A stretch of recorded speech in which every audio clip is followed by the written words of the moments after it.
What is up, YouTube? Welcome to Fred's Full Throttle. It's nice to see you again since nearly 3 months have passed since my last video. When I last left you, I explained that I was moving away from a set schedule of any kind and that I'd be making videos now based on when a topic struck me and when I had time. I'm choosing instead to focus on enjoying my time as much as I can and fit videos into what remains. So what have I been up to in the interim? Has it been living up to my expectations? Well, we'll get to that in a bit, but first I wanted to talk about something a bit more pressing, the C8 Z06 and the state of the world around it. There are more or less two big stories going on about the car which I want to cover. First is that the volume of the car's production has seemingly not ramped up to anywhere near where people had hoped. I follow a number of Z06 groups on Facebook and still frequently see people still posting the number of their car out of the total production. I haven't done the investigating to get the exact number, but so far it's looking like the low thousands for the year. McMulkin has so far gotten allocations for roughly 250 cars so far, based on how much my own number has dropped. I'm around 920 in line now, and in the past 3 months I've only dropped about 160 spots. To be honest, as excited as I am for the car, I find this pretty disappointing. I understand the production issues, supply chain, and very high demand, so I get why it's happening. But we're more than halfway through the calendar year, with less than 5,000 Z06s having left the factory. Doing a little creative estimation, if everything holds true rate-wise, let's say we get 10,000 cars for the 2023 model year, and if McMulkin gets the same ratio of allocations for the remainder, that puts us at around 320 cars per year at McMulkin. That would mean that I'm still about 3.5 years out in line. Still, even after a year of allocations has come and gone, it's not looking too promising from where I sit. Still, at least I'm in line, and there's no harm in holding on to that reservation, even if it does feel like a long shot. Pivoting a little bit, the other big story that really caught my eye, and the one that I've got a lot of thoughts on, are the carbon fiber wheels, and quite the situation that's been building up around them. Longtime viewers of my channel may remember that over a year ago I did a video all about the wheel options for the Z06, and compared and contrasted the alloys versus the carbons. To remind everyone, among all the concerns I had, there were 3 big ones that I focused on. Durability of the wheels, structural damage being unrepairable, and the availability of replacement wheels. It turns out that I was remarkably on point with these concerns, as has unfortunately been proven true. I've mentioned Austin from Speed Phenom's YouTube channel many times. He's well known for actually driving and tracking a Z06 and providing direct and honest feedback about his ownership experience so far. Well, the carbon fiber wheels have turned out to be more than a bit of a nightmare to own. Please go over to his channel and see what the whole saga is and all the details, but I'm going to summarize for you as best I can. Austin currently has what may be the highest mileage C8 Z06 to date. He's done road trips, he's done drag racing, and track days with the car, and as such has burned through a couple set of Cup 2 tires. What he unfortunately discovered, though, is a big problem with the carbon fiber wheels. The tire changing machines that Chevy dealerships have damage the wheels and the clear coat finish on them when they mount the tires. After just his first tire change, the gel coat was ruined in the centers of all 4 wheels, cracked, chipped, and scraped away. Further tire changes only worsened the issue to the point that some of the actual carbon fiber was starting to be damaged. The issue itself stems from the way that the machines grip the wheel, using a beveled cone in the center opening to center the wheel and put pressure on it. Any grit, imperfection, scratch, or gouge in that polymer cone is then pressed with hundreds or thousands of pounds of force directly into the finish of the wheel. Problem 1, durability is confirmed. The next concern is that structural carbon, when you damage the actual weave, cannot be fixed. This is for many reasons, but essentially since the fibers are layers and layers woven together and then impregnated with resin, there's no way to pull things apart, weave in new carbon, and reform the wheel. This led Austin to pursuing getting a new set of wheels. Problem 2, structural damage can't be repaired. Also confirmed.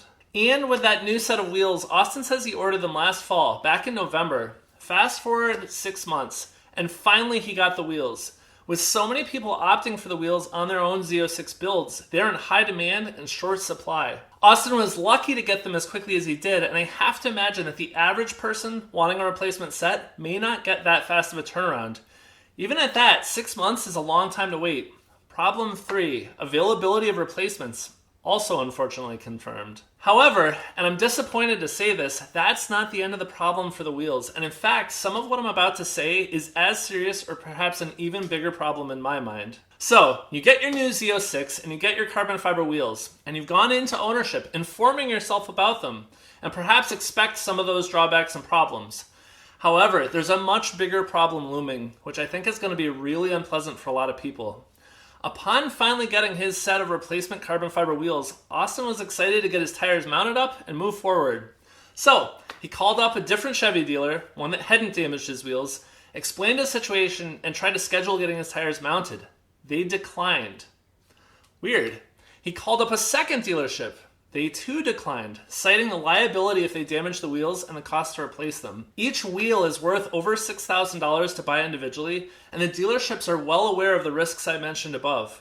So, Austin kept calling and kept getting rejected. So where do you go if you have expensive wheels to get tires mounted on?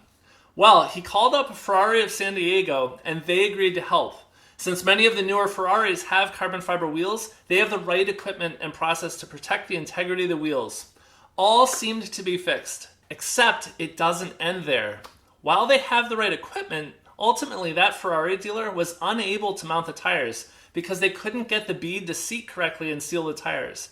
It turns out the fact that these are run flats with incredibly stiff sidewalls makes them nearly impossible to stretch and fit correctly on the wheels.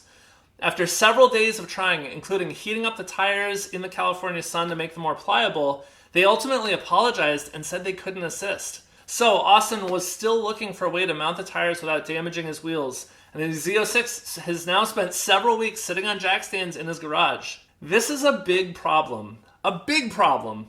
If the Z06 groups on social media are any indication, a lot of people are opting for those carbon fiber wheels.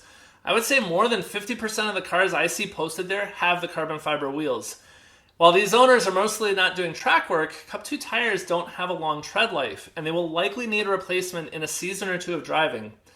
Imagine the surprise, disgust, and anger that's going to happen when these owners, who are buying a premium product, can't get their wheels changed by the Chevy dealerships they bought the cars from. Imagine their increasing frustration when they call around and find out that other dealers won't do it either. And it wouldn't surprise me if news of this spreads to exotic car dealerships and they are told not to touch Chevy's carbon fiber wheels for fear of their own liability. In short, I think this may end up becoming a pretty serious issue about 1 to 2 years from now when the early deliveries start wearing out their tires and needing them replaced. Now with that said, there is a special flange tool adapter for tire change machines that can be used to allow the current tire machines to change the tires, which this holds the wheels via the lug holes and apparently is the proper way to grip the wheel. But one has to hope that Chevy ensures that all dealerships get one of those tools and only uses it on Z06 wheels. For now, it's unclear if or when that will happen. I should note that Austin has covered this very heavily and even has some updates about companies that make tire change tools who have good solutions available now. So definitely jump over to his channel and check out the latest. He did ultimately get his tires mounted correctly without damaging the new wheels, but if you're interested, you really should go over there. The big problem here that I see is that Chevy built a pretty magical car, but haven't bolstered and updated their support network of dealers to be able to deal with and handle any and all requests for work on the car. Think for a second about the Ford GT. Ford built a special program for dealerships that are going to service the car to both qualify and have the right tooling to service them. It feels like Chevy may want to take a page from that book and have some specialized tooling and training or certifications for things like this. After all, it's not going to bode well when a hard-to-get car that's been heavily marked up by most dealers now can't even be worked on by the dealerships for that company. Not a good look. I'm hopeful Chevy understands the direction that things are heading and is taking steps now to head off the inevitable influx of people who need the tires on their carbon wheels changed. One other point to mention is that I heard in the last day or two that Austin is actually selling his Z06. It's available on AutoTrader right now, in fact. This is to make room for both an E-Ray and the eventual ZR1 or Zora.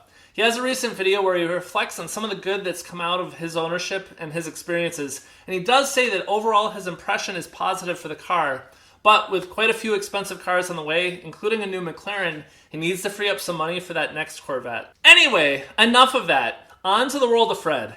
It's been about 3 months off, and honestly, it's been amazing. For 3 years, I made videos almost every single week. Every week diligently writing my scripts, filming, editing, and getting them uploaded. Pre-filming videos when I knew I was going to be away on vacation, working around my real-life schedule to keep the content flowing. It was a lot of work. Being able to step back, take a deep breath, and focus more on doing my actual hobbies, like driving the Corvette, working on the Lemons car, and riding my new Ducati has been amazing. To be sure, I've kept really busy. In the time since my last video, I've gotten eye surgery, planted more than 40 trees on my property, worked every single weekend on the Lemons car, put 300 miles on the Ducati, taken a bunch of drives in the C7, and did my first oil change on the Jet Blaster. Not to mention continuing with my full-time job. The biggest thing though is that my wife and I just returned from a 12-day trip to Alaska. It was transformative and amazing. We flew to Vancouver and then took a week-long cruise up the coast, stopping in Ketchikan, Juneau, and Skagway before riding inland on a train to spend 3 days in Denali National Park. We saw orcas, moose, caribou, Dall sheep, and about 100 bald eagles and more mountains and glaciers than you could keep track of. It was easily one of the best trips I've ever taken and somewhere that we'll definitely be returning to someday. Now the Lemons car. The Lemons car is really coming along. We're currently in the process of welding in the roll cage. For anyone who's worked on cars and has really gotten into it, you know that everything takes more time than you expect. In my last video, I did mention that we were about to do the roll cage, and yet it hasn't been finished yet. Working on a 22-year-old car, we keep finding little things that we need to fix, or we break apart, or we find a seized bolt that needs extracting. Here's the quick rundown of what we've done since my last video. Here's a quick rundown of what we've done in the time since my last video. We finally got a full set of 6 wheels, all 8.5 inches wide. Our fronts, which are 7.5s, are for sale. All 6 tires are now mounted on those wheels. We finished the subframe reinforcement welding. This was slow, as we burned through the unibody metal a few times, and it's super thin. We moved all the wiring away from the sides of the car so that we can do the welding for the roll cage. We pulled the gas tank, which I actually did myself, so we can weld above without sparks hitting it. I changed the differential fluid, which looked great, light brown, looked like fresh oil, though it had 110,000 miles on it. No metal shavings in it either. I repacked the CV joint on the main drive shaft. We replaced all the disc brakes, got refurbished calipers, new pads, new steel braided lines, and we still have yet to add high temperature brake fluid. We prepped and test fit the cage. We had an 11-year Lemons guru from the Northeast who happens to live one town over come over and give us advice, and it was hugely helpful. The cage is amazing. It's from cagekits.org, and it's the same company that Cletus McFarlane from YouTube also uses for his builds. It's laser measured, and the clearances are within the millimeter range, and it fits very well. Test fitting it, everything fit like a glove, and in fact most of it kind of snapped together like Legos and held itself in place with minimal clamps and zip ties. The door bars look super cool. We pulled the shifter and associated linkage and are going to replace the bushings, washers, and connectors. The fire suppression kit arrived, but that can't go in until after the cage is in. We installed the new air intake and filter we got. We bought and installed a new Vanos, one that's been refurbed by FCP Euro, and we'll ship ours off to them for a partial refund. They have an exchange program for used parts like that. Vanos, for those who aren't familiar, controls the valve actuation for the engine, kind of like Honda VTEC, and if that fails, the engine grenades. And finishing off the roll cage is our next step. It's blocking the differential reinstall because the gas tank has to go in first, because of the parking brake lines that go in after it.